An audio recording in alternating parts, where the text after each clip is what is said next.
Actually, brother, you like 2.5 minutes. Yeah, so.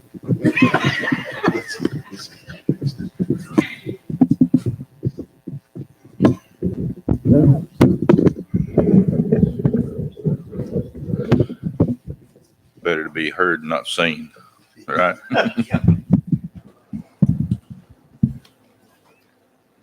We're studying 1 Samuel, or we're studying the prophet Samuel. And if you turn to 1 Samuel, the first chapter, we have several things we want to deal with. Actually, we're dealing with most of chapter 1 and 2 in our book this morning. Several things that we discussed already concerning this, and I think we had a great study last week, and I appreciate so much everyone's help in this. I was asked by some as far as the age that Samuel was whenever he was dedicated or given to the Lord. There's been several comments.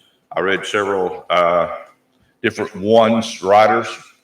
They had him anywhere from 1 year to 12 years, depending on the way that you looked at the comments there in chapter 1 and also in chapter 2.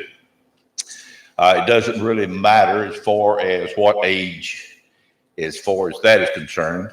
Some say he was 3 because the sacrifice that Hannah had given, the 3 bullocks, a little bit later on, what is about verse 20 something, and that may be so.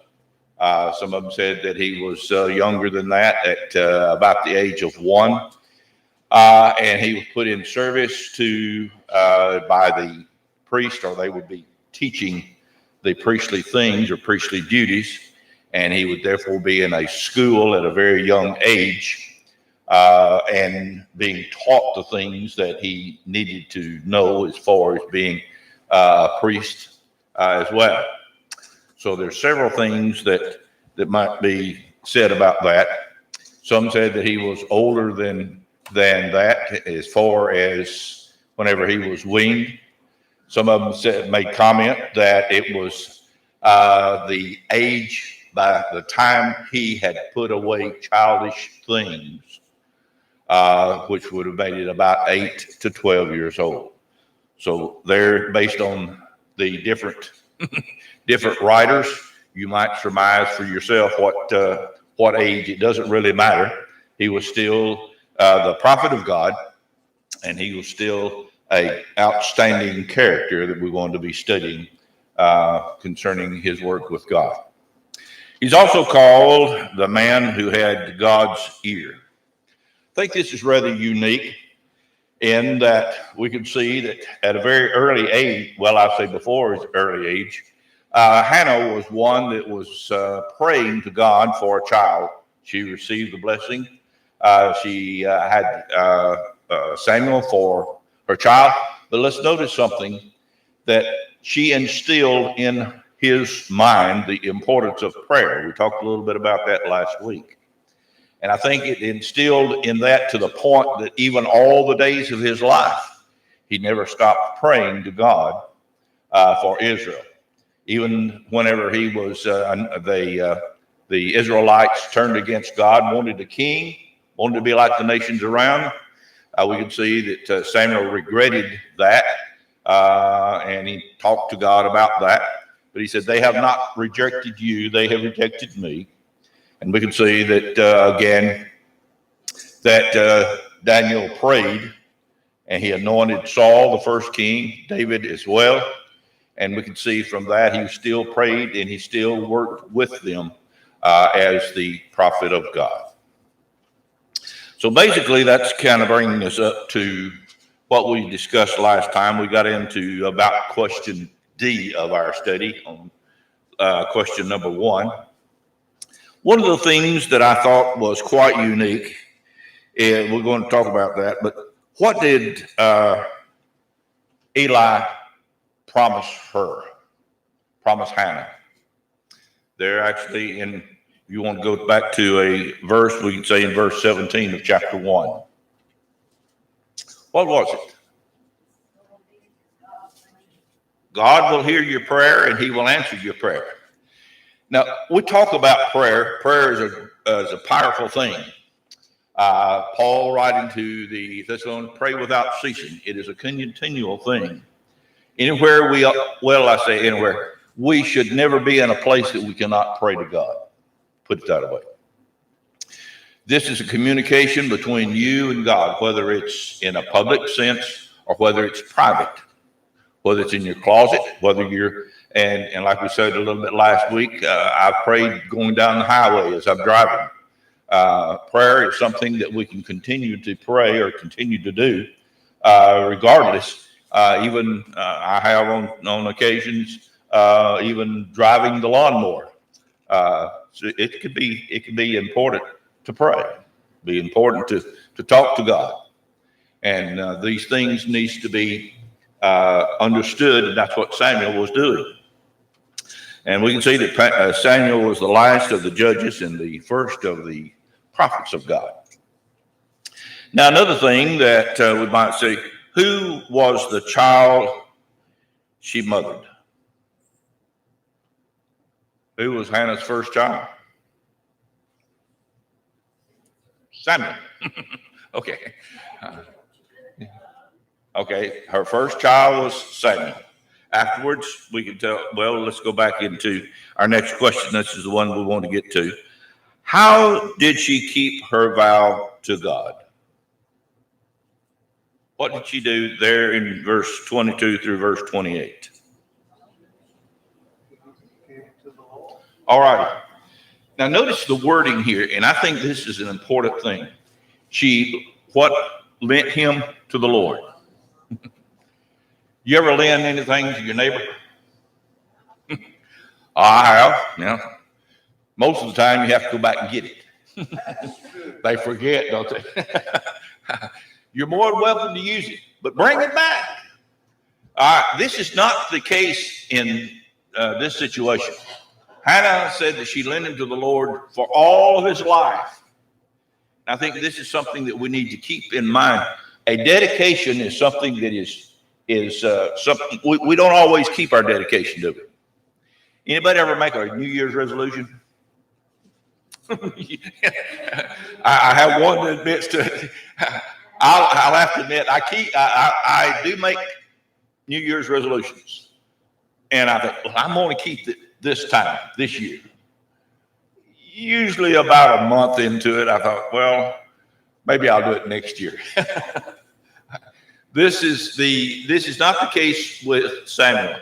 He is dedicated. Hannah has taught him, and this is one of the things that some have began to base on as far as the age that he became or in service to God, that he was old enough, he knew these things, he understood these things, and therefore he understood as far as dedication. He was also a Nazarene. We talked about that last week, and all these things that goes along with as far as dedication. So he was very dedicated, and his mother taught him the importance of dedication. So he had to comprehend these things, did he not? Okay. I thought you said something. I was looking at his name. The name of God, her God, his name is El. And you start looking that up, the Hebrew Samuel is Shemuel. The word Shem, of course, we remember him from the son of Noah, which means name. And that's where that applies in this. The name, or his name is El, or the name of God, or her God. It's just an interesting connection that exists with his name. Okay. I hadn't really thought very good about it. That's, when you start talking about the dedication, well, even starts with the name. If he had turned from God, they'd have to change his name. But everything was to that direction. His intent, or her intent, was for him. His connection, even by name, with God is there. So that is kind of an interesting concept about the name. All right. Any other comment? Let's notice something as far as we talk about teaching. Turn with me, if you will, to the book of Isaiah, there in the 28th chapter, there in verse 9. Whom shall he teach or acknowledge? And who shall be made to understand doctrine? Them that are weaned from the milk and drawn from the breast at a very early age. We understand that, do we not? What did Paul say? Train up a child in the way he should go. I'm Solomon. And Paul said, children obey your parents. That's what I said. I knew there was something in there. I'm glad we got somebody to keep me straight. As far as teaching and training, what age do we begin teaching and training? Day one. That's right, brother. I think it's something that we need to understand. A child gets into a routine. Is this not true? You have a certain time that you get up. You have a certain time that you go to bed. You have a certain time that you eat. You have a certain time for this and that. And we get into a routine. Is that correct? Most of us do anyway. All right. When a child gets into a routine, what happens as far as this routine? Does it continue through most of their life? Most of the time it does. There's a slight difference if you can put it in those terms, but they both apply. You can teach somebody. What's the difference between teaching and training?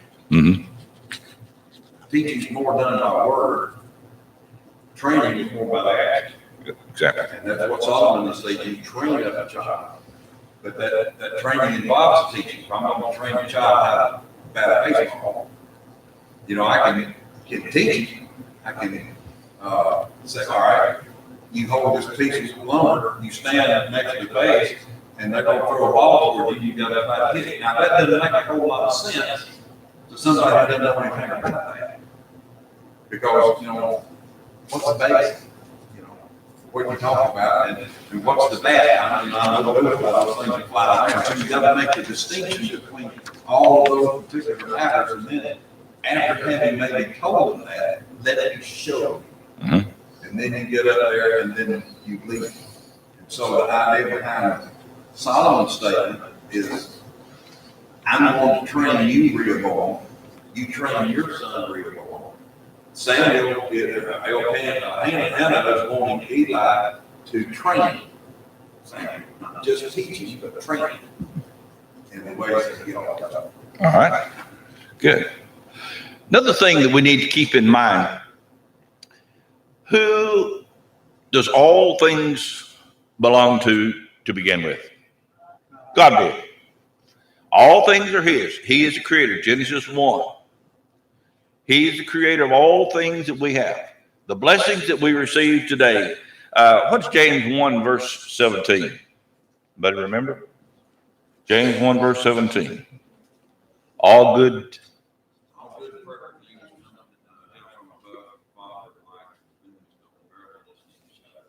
All right. So all good things come from God.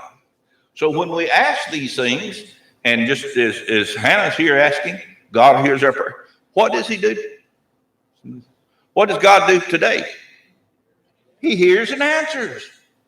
Did Matthew record? He said, ask, seek, knock. God will hear. God will answer. That's his promise to us. We have to do our part as well. We've got to ask.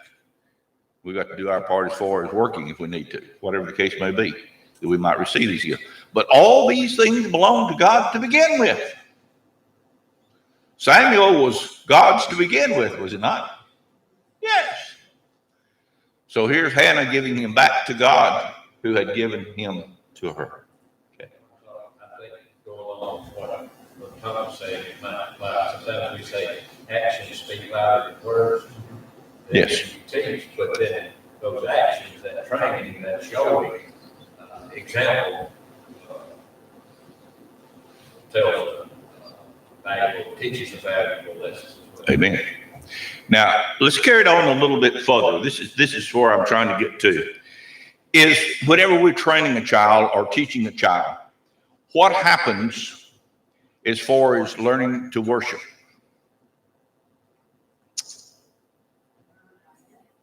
All righty. So if we send a child to Sunday school and not take them, what example are we setting before that child? It's not really important. It's someplace that we're going to send you on Sunday to get us out of your hair for this hour or so. This is what I'm boiling it all down to. Samuel was taught by Eli. We teach our children by our example. We learn, we understand, we teach, and we pass it on from generation to generation. Is this not true? What's the most important thing to us is what we teach our children. Correct? It is. If we think money is the most important thing, what do we teach our children? How to make money. If it's this or that, whatever the case may be. But here was the dedication, the love for God, and his determination to be a servant of God. That was instilled in his mind. So this is basically, little children should learn how to worship and to worship God. They, like I said, I don't think they should be just sent.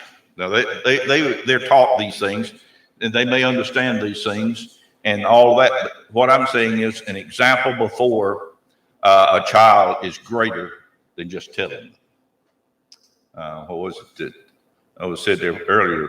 The example is far greater. Okay. All righty.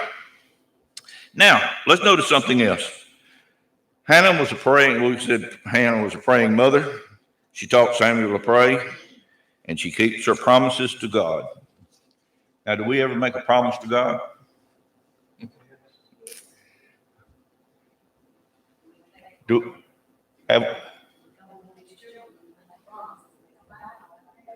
Okay. Now I buy and sell a few cars every once in a while, and I make a bargain with the individual that's trying to buy it.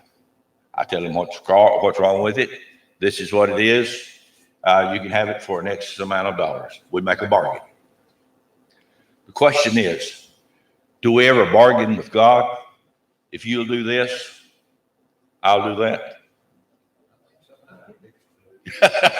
You're right, brother. A lot of people do. You know, God, if you'll bless me and get what I want, then I'll be good. We bargain with God like that. I think sometimes you hear that, especially in severe sicknesses or accidents or whatever it may happen. If I get out of this hospital room or whatever circumstance, I'll be back to church. You know? Mm-hmm. I've seen cases that they never came to first service. And then again, others had good intentions, but it goes back to that. They were hard. Mm-hmm. And I can remember Brother Archie, his situation out in California. Very wealthy man. His son was extremely ill in the hospital. And while he was there, he went out of the hospital and went out on the front steps behind the bushes wherever. He prayed that, Lord, help my son get better. I'll vote or whatever. I've got exactly what all the terms that he stated. But then he caught himself when he stated that. And he stopped and then he did it again and he said, Lord, whether he does or not, I will. When the son died, he was still alive himself to what he said. Okay. So this is the thing that Hannah is not bargaining with God, or Samuel bargaining with God about doing these things. That's what I think makes Samuel rather a unique character to study. And so Samuel stands for the principles of God, even though later on we find that as Samuel gets older and he begins to teach, one of the things that saddens him is, what has Israel gone back to instead of worshiping God? They've gone back to the idol worship. That's right. And we can see that in 1 Samuel, the 8th chapter there, the whole chapter deals with it. As far as Samuel made comment, he said, if you will go back to worshiping God, he will again bless you. If you don't go back to worshiping God, he will take the blessings away. How many times had Israel received the blessings of God? From Egypt all the way through to whenever. Red Sea, on the other side of the Red Sea. 10 Commandments. Even whenever they got into the land of promise, what did they do? Went back to worshiping the idols that was over in Egypt. Asheroth, and I can't remember what all the different ones. They began to worship. In fact, in the 8th chapter here of 1 Samuel, they were actually offering their children as a sacrifice. That's how sorry they had gotten as far as worshiping, getting away from worshiping God. And Samuel was one of those that, no, not anymore. You do what God says or else. And he persuaded them to tear down the high places, as the expression is, and get away from the idol worship. So Samuel was quite a character. And I think we can see this was instilled at a very young age. That's what I'm getting at. We see them talk about them, and we look like they could learn from that when they saw the Lord. He blessed them when they did walk right, and then he allowed them to walk around in their misery until they decided to get out of it. That's right. How'd that work out for them? Well, So, what? Yeah, and so it. You know, he said, well, look like they didn't learn from that. Well, be careful. You got folks today, and sometimes they don't catch on too fast. we do. I think we fall in the same category sometimes. We forget from whence all these blessings that we talked about in James, all these blessings come from. And I think there, what consolation did she receive after she dedicated Samuel and gave him to the Lord? More children, right? Again, how many sons and daughters? 3 sons and 2 daughters. So again, she was richly blessed by God. Now, will God bless us if we do his work? What did he say? Heaped up, running over? That's right. So here, that's right. We may take it for granted. A lot of us do. Have the blessings, but many of us don't realize what's all of them, how much of it's there. Okay. That's very, very true. Very true. When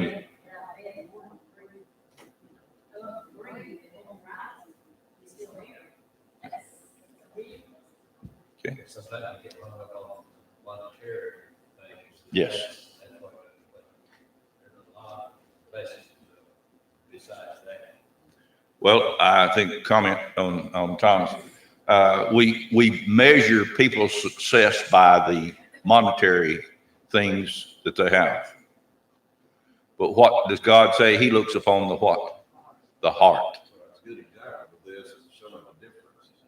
It's these charlatans that you see on TV, these so-called preachers, supposedly highly blessed by their service to God, which are doing it off the backs of the burdens of those that are actually supporting. Oh, yeah, you will be blessed if you bless me. Mm-hmm.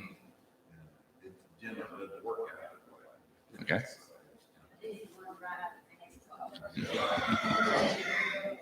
You'll be blessed if you open your pocket. I just wonder how Hannah and Elkanah actually thought about carrying Samuel and Eli. because of the reputation of his voice. Because Hoffman and Phineas were thugs, and everybody knew it. And I think that's one of the reasons why they had a hard time getting people to turn. It's just like Paul mentioned in 1 Corinthians 9, and my body bringing a suggestion. It's like, it means when I preach to others, I might be cast away. Whether Samuel ever thought about anything like that, our brother Eli, about his voice as to whether or not his, the view that people had concerning him was going to be, they considered him legitimate as a spiritual leader when he can't direct his own sons. So you have to wonder whether Hannah even thought about it or what she knew about popular opinions. And, but regardless, it is obvious from what we see that Samuel dedicated himself while the two more were still active with the. Sure. That had to be a weight on Eli. Mm-hmm. You have to think about his perspective too and go worry about it. And so I'm not going to fail Samuel. That may be. My own, They did not have a second chance. No. All right. Any other comment? All righty. What task did God give Samuel? Chapter 8, beginning there with verse 19. All righty. Now, again, this is a very important task. Earlier, we talked about this. The people had decided they wanted to be like the nations around them. God is one of those that if you decide and disregard God's law, he's not going to stop you. You're just going to go ahead and do it regardless of what God's commands might be. He does tell us the consequences of disregarding his law. He tells us the consequences of obeying his law.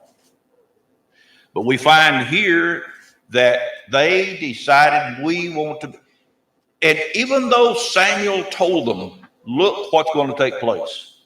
You're not going to have this. You're not going to have that. Your sons and your daughters will be in service to the king. Your fields and your grains and your fruits and all these things will be, a lot of it will be dedicated to the king or feeding his family. And on and on and on it goes there in chapter 8. And yet they still, even though they were told, they still said, we still want a king. Had Israel been successful with God only from Egypt up until this time? Who had fought their battles for them? God did. Had they been successful in their endeavors? Yes. As long as they were faithful to God, that's true. Now, why is it they want to change? Well, they thought they were enamored. That's the right word for Saul. What was he, a head above every other person? He was their hero, I guess you'd say. Is that accurate? That and he's handsome, outstanding individual, evidently, and must have been a pretty good sized fellow as far as his physical aspect. But now let me ask you this. Even though he was anointed king, Samuel told them all these things. What was Samuel's attitude? We talked a little bit about it already. What was Samuel's attitude toward this? What had he said? What had he said about it? Did he not go to God and tell him, I'm sorry for what the people are doing? We're paraphrasing now. God said, don't worry about it. Don't worry about it. I'll take care of it. And he does. But again, why is it that we want to change God's law sometimes? This is what they were doing. God was blessing them. Why would you want a king if he's already blessing you? If you're receiving all these things, why do you want to change? We're going to be like our neighbor. There you go. What is that old saying? If it ain't broke, don't fix it. Okay. Well, here's the case here. There wasn't anything wrong with God being the leader. They just wanted to change. We want to be like them, and exactly what it is. We won't change. We don't want to get in a rut. Yeah. Let me ask you something. You ever been to Walmart? Go down a certain aisle, you know exactly where you're going. About 2 months later, you go back to get another one of those items, and lo and behold, it's gone. True. You start going up and down aisles. You finally find it. It's still there. But now they've changed it. I immediately find it something and say, direct me or give me a map. Yeah. All right. The point that I'm getting at is they wanted change. They wasn't happy with, there it is. I know where it is. I can pick it up, take it off. They wasn't happy like that. Oh, we got to change. We don't like this routine here. The monotony of God. We want it to be, look what we did. Look what we accomplished. Look what we, with our armies, did. And forget God. Is this not a case of people today? Look what we did. Forget God. Okay? All righty. So there's one of the things Samuel anoints Saul to be the king of Israel, the leader. And we can see again which son of Kish was chosen. Of course, Saul. Describe him. Again, he was handsome, tall, head and shoulders above others or about him, or head above them anyway. So he was, like I said, he was very, we might say, healthy individual. How did he describe himself? Okay. So Saul started out as might say, an humble individual. Why did you choose me? I'm just a son here. One of the sons. Why do I need to be the king of Israel? Who had set him to be in this office? God did he not?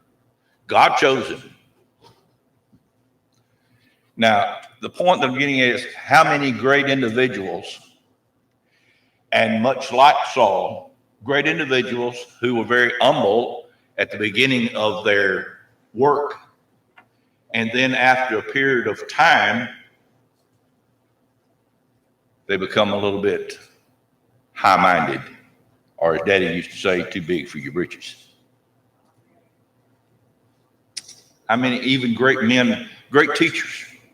I know of an individual right now that I admired. I thought he was a great teacher, and he was. In fact, I sat at his feet a couple of times on some of his lessons in the years gone by. And he has gone off on the deep end as far as just completely disregarding many times God's laws because he got too big for his britches. He wanted to do this. He wanted to do that. And how sad it is that we forget God when we're richly blessed. We forget God. Saul had been richly blessed, and we see a little bit later on what he did. He forgot God. But he did, that's right. It's interesting perspective, because at the same time he thought he was honoring God. Mm-hmm. Because when Samuel went out to meet him after that situation, he said, I've done what God told me to do.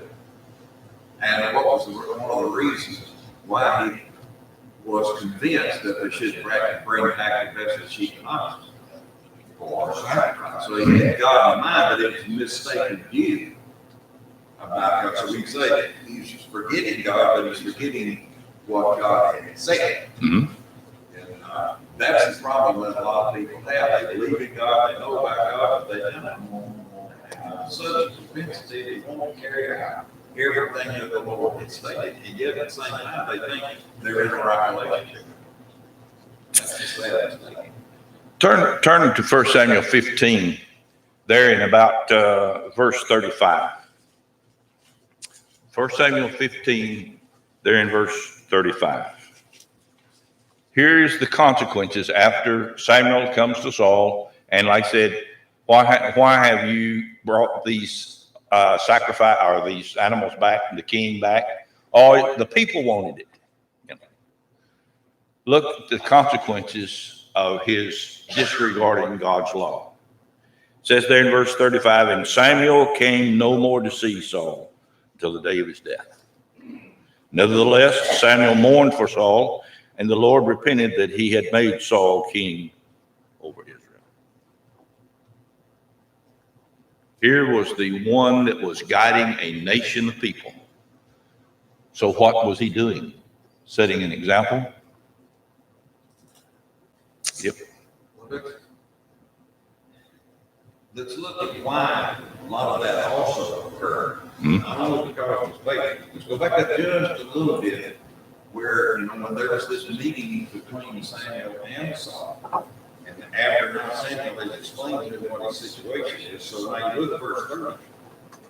And Samuel, or rather Saul, does say, I have sinned. All right. Now, if this is kind of a situation where there was true sincerity in that circumstance, I think God might have looked at his situation a little bit different.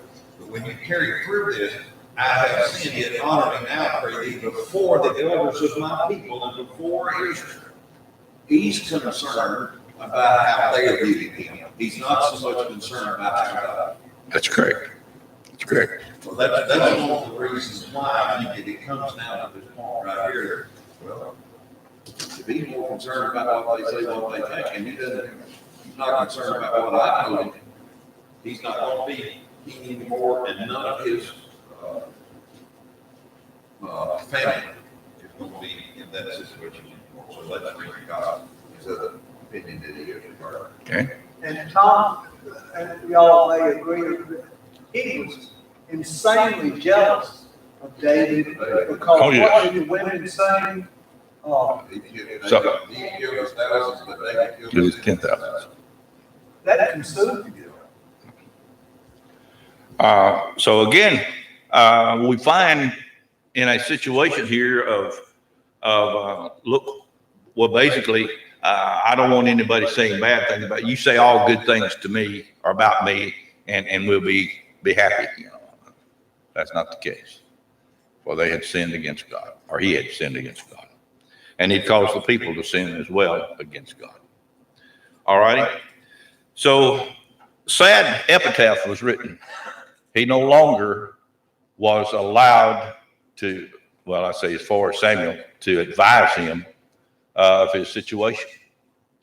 But let's notice something else that I think unique in this verse. Who mourned because of this? Samuel. Even though he had told him earlier, look, this is what I want, you didn't do it. God has taken your kingship away from you. And like Tom said, that your children are not going to be inheriting the kingship. They're going to be gone. All this is going to be taken away from you. And yet still Samuel mourned for Saul. It's like a parent. The raised child had a great feeling toward the child. There's a great deal of promise. Work. And that's a subject of a tremendous amount of sorrow right there. Mm-hmm. Lots of people affected by things like that. Even though Saul was not saying as a child, he looks at him as a spiritual prodigy. Evidently, God had used him after one, and so he did. That should be a leader of Israel. And that incorporated a number of things. That's not only keeping them safe, but that's leading them even in a spiritual way.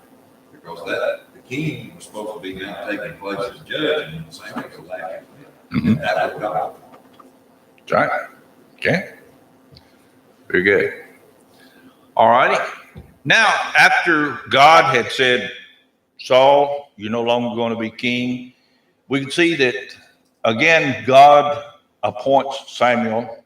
And our question is, whom did Samuel appoint to take Saul's place? 1 Samuel, the 16th chapter and verse 13, I believe it is. David. Now, David is a character that is a great many things have been written about David, and we're not going to go into those this morning. But again, David was called the man after God's own heart, was he not? His attitude is a contrast between what Saul was and what David is not? Quite a contrast. Even though David grew up even in the king's palace, he was taught, he was shown, and we can see as Bob said there was a jealousy between Saul and David. And even though David had a number of times that he could have killed Saul, still, do you remember what he said? He is God's anointed. And he left him alone, even though he could have taken his life and then become king. So again, we can see this is the case here. Is our time up? Yes, sir. And I was just wondering, it's an interesting concept too to think about. After this situation, especially if you saw chapter 15, God's opinion that he made Saul king. You ever wonder why it is that God then didn't just tell people, all right, you had your chance, you had your king, it didn't work, now we'll go back to it. Yeah. Let's do it my way. You wonder why he did it, but he's seen how people propensity to go off in the way that they want to, so he let that. That's right. What is that old saying? Give them enough rope and they'll hang themselves. All righty. We appreciate it. We'll be back here in, about 10 minutes? 11 o'clock. No. Thank you. Appreciate everybody's comment.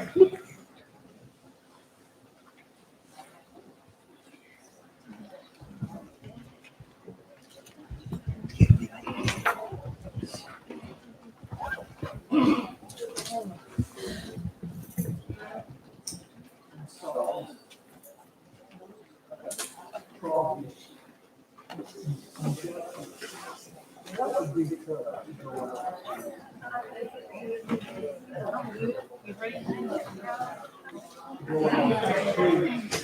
your hand.